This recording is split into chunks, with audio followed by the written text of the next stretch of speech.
Hi, welcome. My name is San, and my goal is to bring useful information to you so you can have the best health outcomes possible. So let's get started.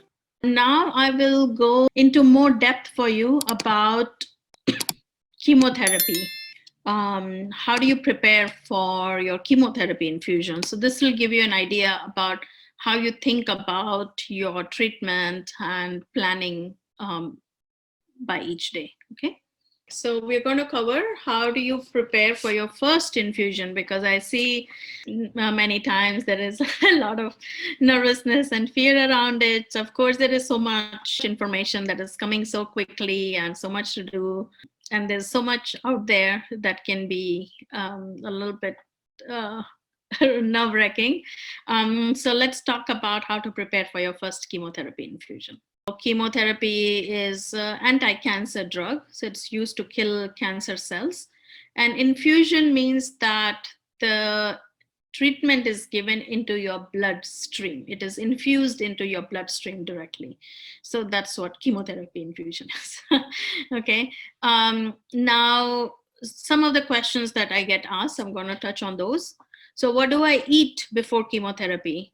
So usually you want to eat a couple of hours before chemotherapy infusion.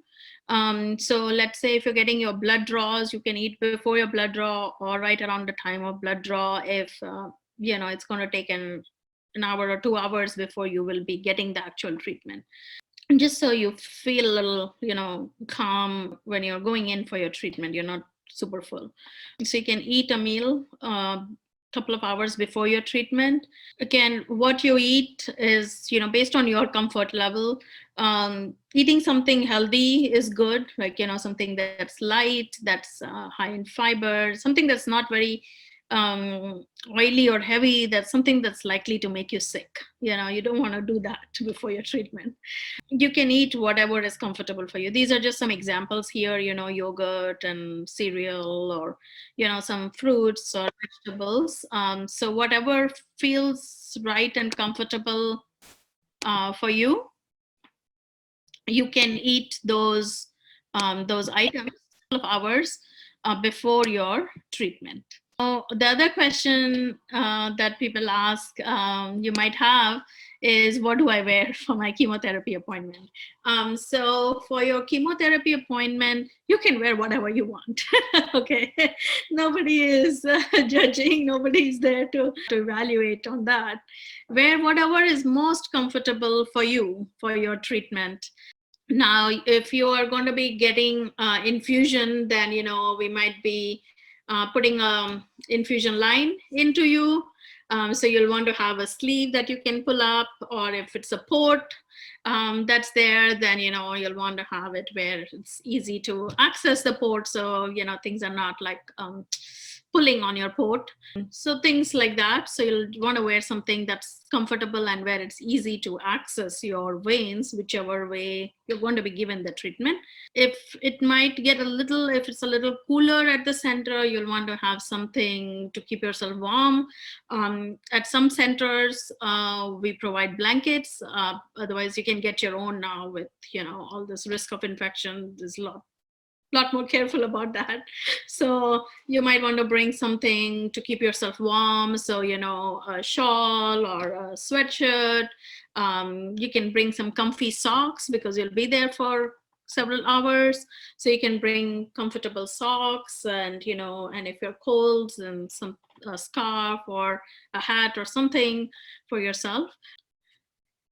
What to bring, like in terms of other things.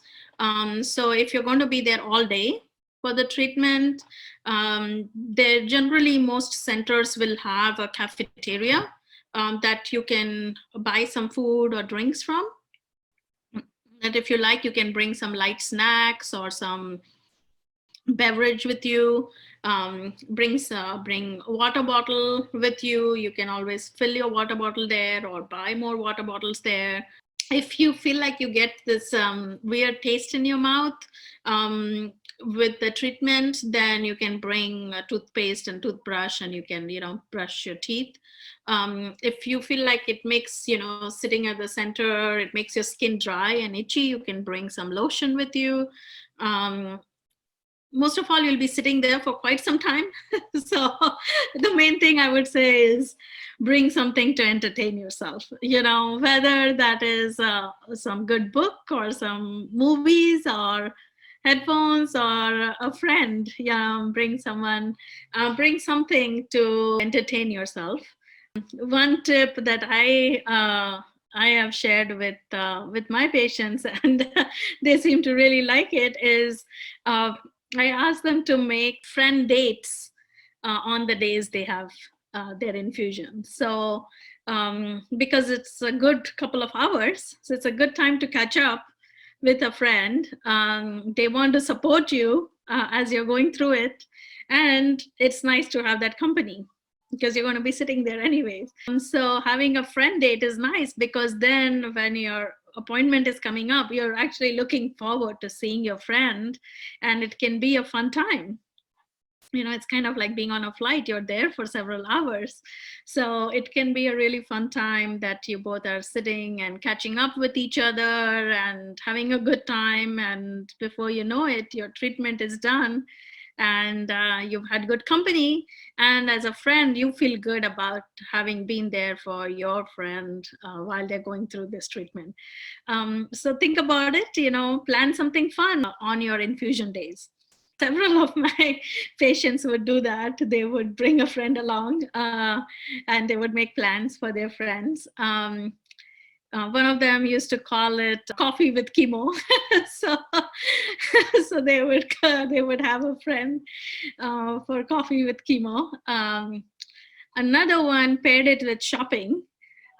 So every time that she went for her infusion, um, she would plan to go shopping, either herself or with a friend. So she would come to the site, to my infusion with a lot of shopping bags and a lot of tips and ideas and information about what is the latest sale.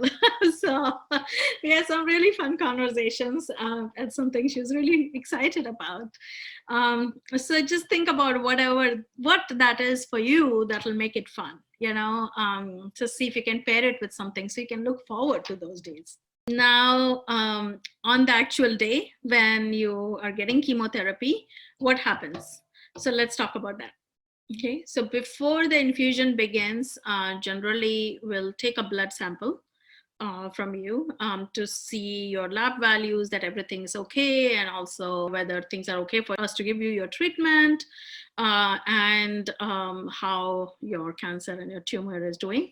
Then once the labs are back, you would be meeting with your oncologist, who will determine your treatment for the day, or your clinical team. Essentially, they would be determine if you're good to go for your treatment or if any changes are needed. Then if you are going to be going ahead with the treatment, then there'll be a planned visit to the infusion center. So you're going to meet your clinical team, your nurse who's going to be giving you the infusion. We will check all your vitals again to make sure that everything's okay. And then for the infusion, typically for chemotherapy, we measure your height and weight and all those to determine the dose. Then once the dose is determined for you, then it is sent to the pharmacist who prepares your treatment, and then we administer that treatment to you. In the meantime, we will set you up with your IV or your port so that you're ready to go for the treatment. Now, common symptoms associated with chemotherapy is that it affects your fast growing cells. So it affects red blood cells, white blood cells, platelets, it affects cells in the gut, it affects hair, those kind of things. So because of that, you're likely to have fatigue, because of the red blood cell, likely to have risk of bruising or bleeding. So you want to be careful about that. Risk of infection. That's why, your team would have recommended that you be careful of not going and mingling with others who may have a cough or cold, or risk of infections. You're just trying to be more careful there. And then things related to your GI tract, so loss of appetite, nausea, vomiting, constipation, those kind of things. And of course, going through this is so emotionally it is it is taxing. It is difficult. So you may feel some anxiety or depression.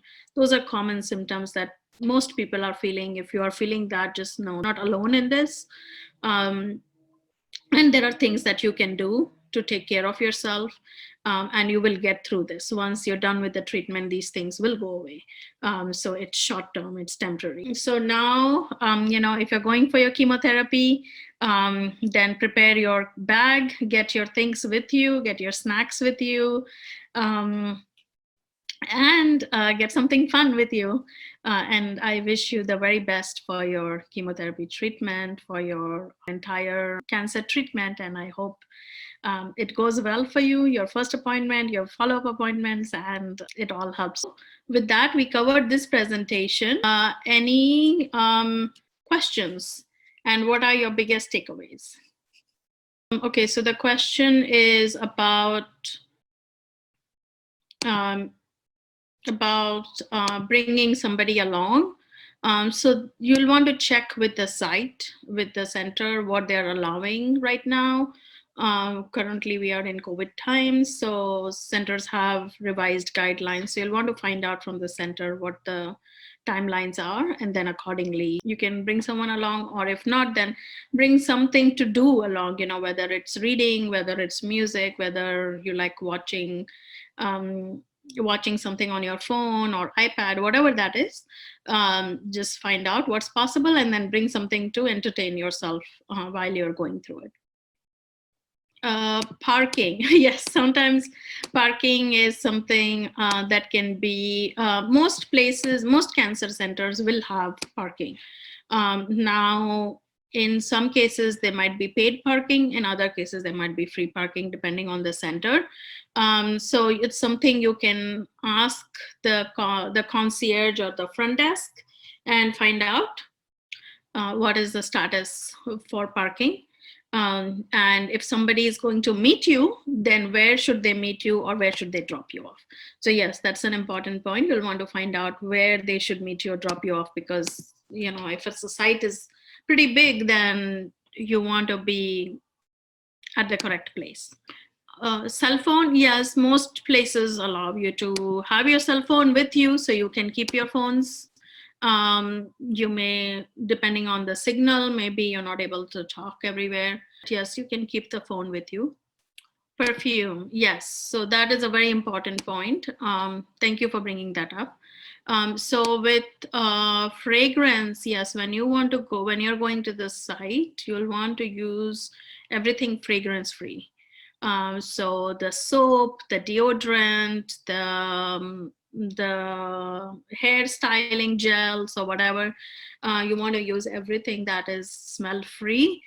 It's something that we typically give in the education to most of our patients and the families. Make it scent free, because some people have chemical sensitivity when you're going through the treatment.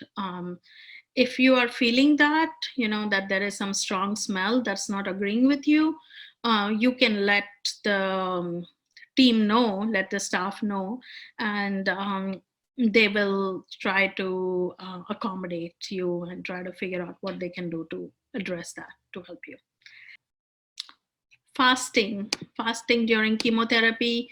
There is some data about how fasting can be helpful during chemotherapy. I will make a separate video on that, on fasting for chemotherapy, during chemotherapy, and I will put that in our resources on YouTube, so you can check it there. Thank you for watching. If you would like to know about more content along these lines, then hit the subscribe button and the notification bell, so you'll be informed when we create more. If you like this video or you have some thoughts to share, then please comment and hit the like button. And you can always reach us on our platform and the different sites which I've put in the description below. Thank you, and my best wishes to you on your healthcare journey.